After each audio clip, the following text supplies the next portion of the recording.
नमस्कार दोस्तों, हमारी आज की इस कहानी के नाम है रसोई। राशि तो अभी तक उठी नहीं। बेटा, घर में मेहमान आने वाले हैं, फटाफट काम संभालो, मैं अकेले कितना काम कर लूंगी। जानकी जी अपनी बहू को राशि को आवाज देते हुए कहा, लेकिन राशि ने सुना अनसुना कर दिया। आखिर जानकी जी से रहा नहीं गया तो उसके कमरे की तरफ हाँफती काँपती गई और उसके कमरे का दरवाजा खटखटाते हुए बोली, राशि उठो या अभी तक नहीं, जल्दी करो, मेहमान आ जाएंगे। अपनी मम्मी की आवाज़ सुनकर रवि ने कहा, राशि क्या हरकत है, अब उठ भी जाओ, सुबह के 8 बज चुके हैं। तुम्हें पता है ना, आज मेघा को देखने लड़के वाले आ रहे हैं। उठो जल्दी, थोड़ी बहुत मम्मी की मदद करवा दो। रवि की आवाज़ सुनकर राशि बड़बड़ाते हुए उठी। अरे यार, तुम्हें पता है ना, मैं रात को 1 बजे सोई थी, फिर भी सुबह जल्दी जगा रहे हो। 1 बजे कोई काम करके नहीं सोई थी, मूवी देख रही थी तुम। और रात को मम्मी ने बता दिया था ना, मेघा को देखने लड़के वाले आ रहे हैं, तो उठ क्यों नहीं रही हो तुम? मम्मी अकेली काम कर रही है, वो परेशान नहीं होती क्या? थोड़ी उनकी उम्र भी का ध्यान रखो करो। ओ गॉड, क्या आफत है, सुबह सुबह बस चिल्लाना शुरू कर दिया। अब तुम्हारी मम्मी से काम नहीं होता तो मैं क्या करूं? बेटा, तुम हो मम्मी जी के, तुम जाकर मदद करवाओ, मुझसे क्या उम्मीद करते हो? मुझे सोने दो, कहकर राशि दूसरी तरफ मुंह करके सो गई। ये देखकर रवि को बहुत गुस्सा आया। आखिर लैपटॉप एक तरफ रखा, उठकर बाहर जाया और जानकी से बोला, मम्मी क्या करवाना है, आप मुझे बोलो, मैं काम कर पाता हूँ। अरे बेटा, बहू नहीं उठी क्या? जानकी जी ने पूछा। अब नहीं उठी तो नहीं उठी, मैं आपका बेटा हूँ ना, मैं करवा रहा हूँ काम।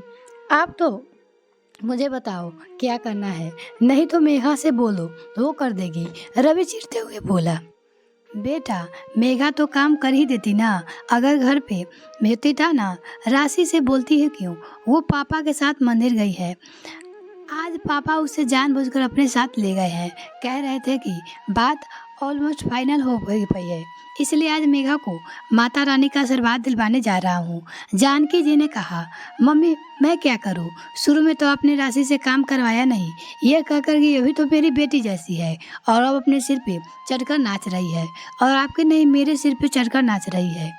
मुझे तो समझ में नहीं आता कि मेघा की शादी हो जाएगी तो ये घर कैसे चलेगा।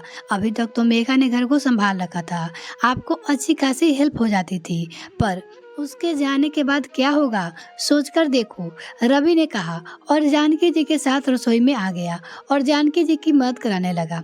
थोड़ी देर बाद मेघा और उसके पापा जतिन जी घर आ गए तो मेघा ने आकर रसोई में काम संभाल लिया।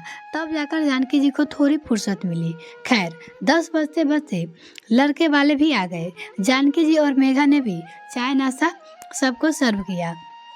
यह देखकर लड़की की माँ ने कहा, अरे बहन जी, आप ही चाय नाश्ता सर्व कर रहे हैं, आप तो बैठो यहाँ पे, आपकी बहू कहाँ है? वो मेघा मिलकर कर लेंगे काम। पर जानकी जी मुस्कुरा गई कर रह गई। फिर उन्होंने रवि की तरफ देखा, जैसे कह रहा हो कि बुलाओ उसे। ये देखकर रवि उस अपने कमरे में गया, लेकिन राशि तो अभी तक बिस्तर में ही थी। राशि, अब तक सो रही हो? उठो, बाहर लड़के वाले भी आ गए हैं। रवि ने धीरे से राशि को झक छोड़ते हुए कहा, क्या है यार, सोने दो मुझे। राशि ने थोड़ी तेज आवाज में कहा। यह देखकर रवि उसे उठाना ठीक नहीं समझा और चुपचाप बाहर आ गया, क्योंकि अगर उसे उठाता तो राशि लड़ पड़ती और फिर बेवजह का तमाशा हो जाता। लेकिन बाहर तक तो आवाज आ ही चुकी थी। लेकिन क्या हुआ, आपकी बहू की तबीयत ठीक नहीं है क्या? लड़की की माँ ने दोबारा पूछ लिया। हाँ, उसकी तबीयत ठीक नहीं है, इसलिए वो आराम कर रही है, लड़की की माँ से कहा।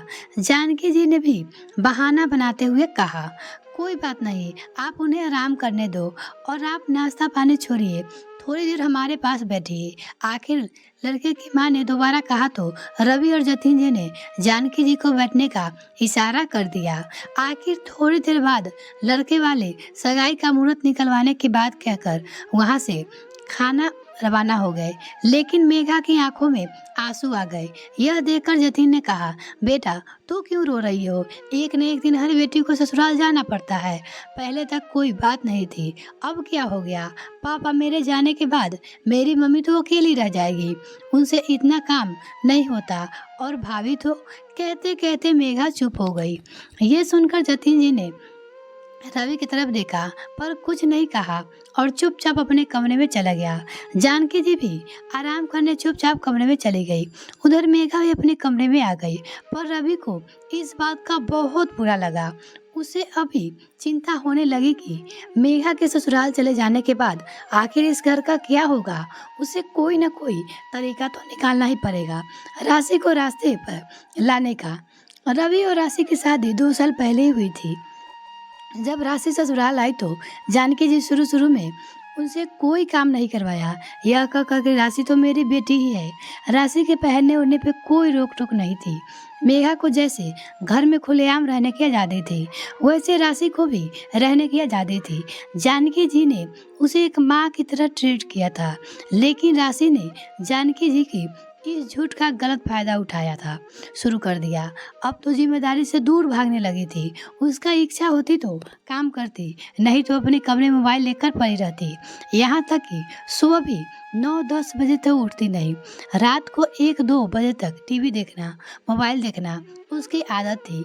लेकिन तब जानकी जी की ये बातें इतनी नहीं अखरी क्योंकि मेघा उनकी मदद के लिए होती थी। पर अब धीरे धीरे जानकी जी को ये बातें अखरने लगी थी। एक तो बढ़ती उम्र और मेघा की शादी पक्की हो चुकी थी।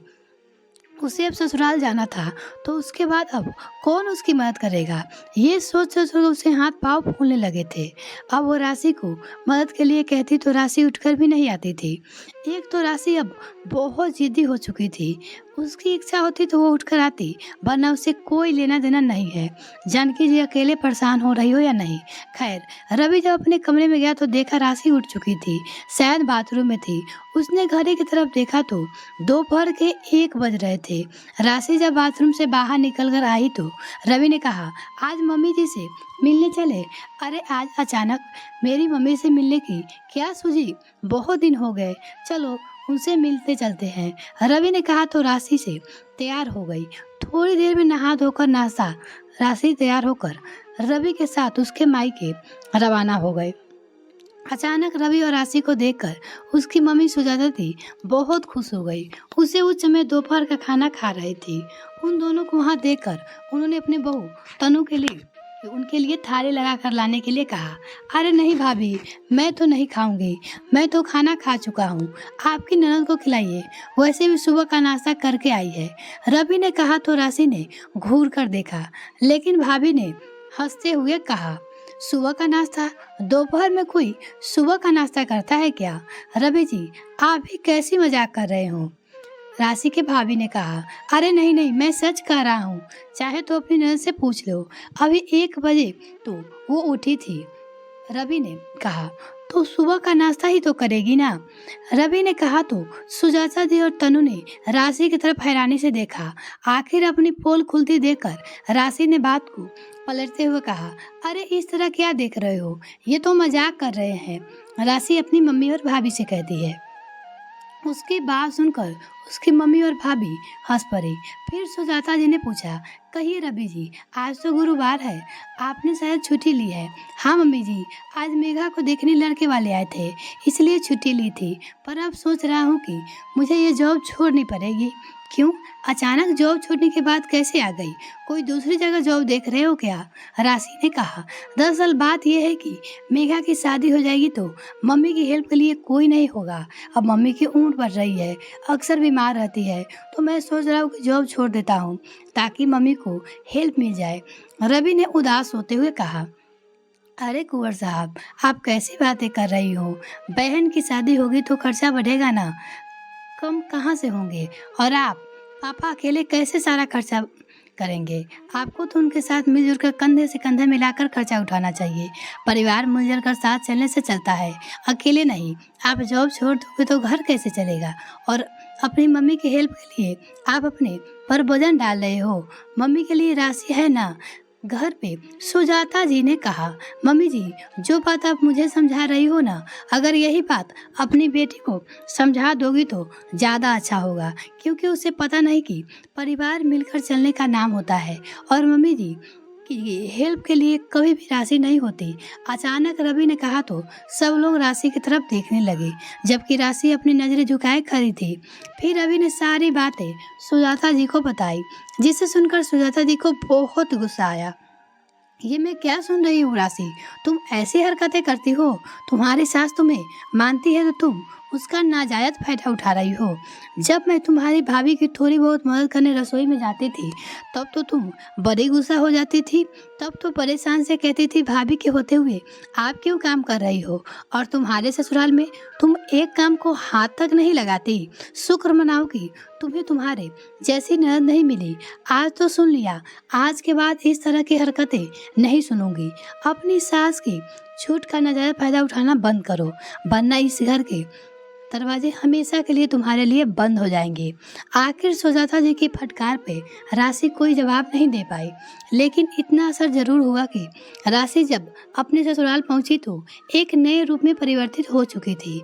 अब तो वो जानकी जी की मदद करने लगी थी और अपनी जिम्मेदारी को उठाने लगी थी। हालांकि गलतियां तो अभी भी करती थी, लेकिन अब तो गलतियां जानकी जी को अखरती नहीं थी।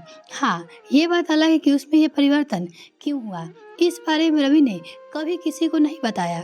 कुछ चीजें छुपा कर रखने से अगर फायदा हो रहा है तो हर्ज क्या है। यह कहानी आपको कैसी लगी कमेंट सेक्शन में लिखना ना भूले। वीडियो को देखने के लिए बहुत बहुत धन्यवाद। मिलते हैं किसी और वीडियो में, तब तक के लिए bye. Thanks for watching this video.